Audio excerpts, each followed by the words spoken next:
Salam sejahtera tuan-tuan dan puan-puan. Selamat datang ke Majlis Anugerah Buku Malaysia 2020 atau ABM 2020, satu anugerah buku yang buat pertama kali dianjurkan oleh Persatuan Penerbit Buku Malaysia ataupun lebih dikenali sebagai MABUPA. Penganjuran Anugerah Buku Malaysia ini juga adalah sempena penobatan Kuala Lumpur sebagai Ibu Kota Buku Dunia 2020 atau singkatannya KLWBC 2020. Anugerah ini diadakan secara maya dan disiarkan di pelanta-pelanta media sosial MABUPA, KLWBC 2020 dan media-media sosial industri buku Malaysia ini.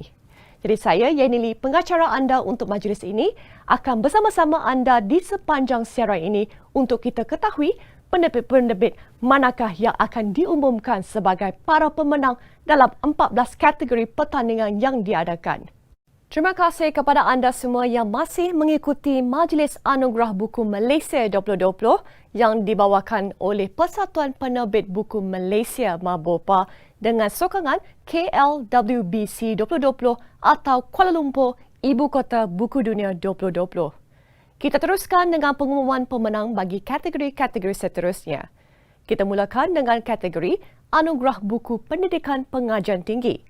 Anugerah ini adalah bagi buku-buku yang termasuk dalam genre pendidikan pengajian tinggi seperti buku teks, buku rujukan, jurnal-jurnal pendidikan.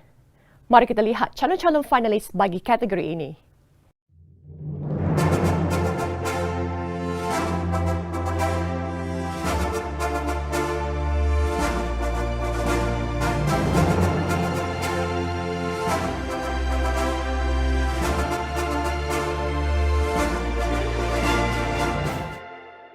Calon-calon finalis kategori Anugerah Buku Pendidikan Pengajian Tinggi ialah Secularism dan Proses Demokrasi di Turki, University of Malaya Press, Sejarah Perjuangan SPRM, Satu Perjalanan, University of Malaya Press, Dasar Alam Melayu, Asal-Usul, Sejarah dan Penggunaan, Akademi Seni Tradisional Warisan Melayu, Peta Pemikiran, Kreativiti Guru Merangsang Pemikiran Pelajar, Penerbit UKM, Kemurungan, Terapi dari Sudut Psikiatri dan Spiritual, Penerbit Universiti Sains Malaysia, Pembelajaran Sepanjang Hayat, Penerbit UKM, dan pemenang Anugerah Buku Pendidikan Pengajian Tinggi ABM 2020 ialah Dasar Alam Melayu, Asal-Usul Sejarah dan Penggunaan, terbitan Akademi Seni Tradisional Warisan Melayu.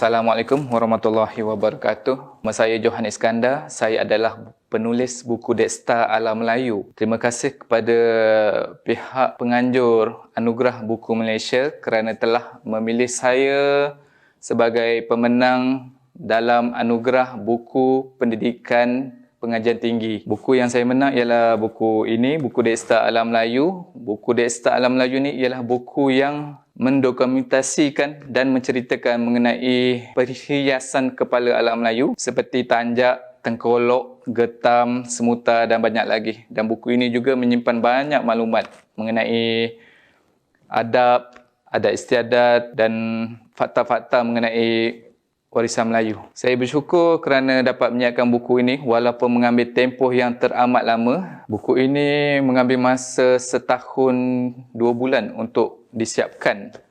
Itu tidak termasuk kajian-kajian dan saya juga telah banyak menghabiskan banyak duit kerana terpaksa merantau banyak kepulauan Melayu untuk mengutip maklumat termasuk hingga ke Indonesia. Saya berharap mereka yang membaca buku ini teruskan membaca dan cuba memahamilah sebab ini adalah salah satu dokumentasi penting warisan Melayu. Ia dibuat supaya warisan Melayu itu tidak pupus dan terus diingati. Juga terima kasih saya ucapkan kepada pihak penilam dan Menara Seni kerana telah banyak membantu saya semasa proses saya menyiapkan buku ini. Terima kasih juga kepada mereka yang ada nama-nama dalam buku Dasar Alam Melayu ni yang saya telah jadikan mereka sebagai rujukan dan saringan maklumat. Walau apa pun Saya ucapkan sekali lagi terima kasih kepada Anugerah Buku Malaysia kerana telah memilih buku ini,